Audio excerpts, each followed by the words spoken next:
Good evening friends.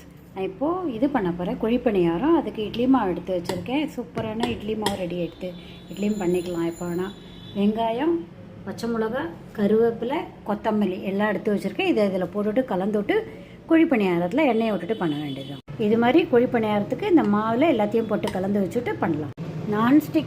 Nonstick குழிப்பணியாரத்தில் நான் எண்ணெயை ஊற்றி வச்சுருக்கேன். நல்லா எண்ணெய் கொதிச்சதுக்கப்புறமா நம்ம குழிப்பணியாரம் பண்ணலாம். ஃபஸ்ட் டைம் பண்ணுறேன். இதில் சர்ம இரும்பில் தான் நான் பண்ணியிருக்கேன். ஃபஸ்ட் டைம் ட்ரை பண்ண போகிறேன். இது கிஃப்டாக கிடச்சிது.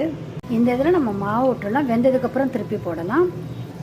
இது மாதிரி வுட்டோடது இருக்குது. இந்த ஸ்டிக்கில் எடுத்து திருப்பி போட்டலாம். சூப்பராக திருப்பி போட வருது பாருங்கள். ஒன்று திருப்பிட்டேன், நான் தானே எழும்புறது. இதே மாதிரி எல்லாத்தையும் திருப்பி போட்டு வேக வச்சோம். இன்னொரு சைடும் பக்கமும் திருப்பி போட்டேன் பாருங்கள். சூப்பராக ஃபஸ்ட் டைம் பண்ணாலும் சூப்பராக ஒரு நல்ல தானே எழும்பி திருப்பினோடனே சூப்பராக வந்துடுது குழிப்பணியாரம். டிஷ்யூவில் எடுத்து போட்டுடலாம். எண்ணெய் அப்சர்வ் ஆகிடும். சூப்பரான குழிப்பணியாரம் ரெடி எடுத்து இந்த மாதிரி பண்ணி பாருங்கள். டேஸ்ட்டாக இருக்கும். கமெண்ட் பண்ணுங்கள், சப்ஸ்கிரைப் பண்ணுங்கள்.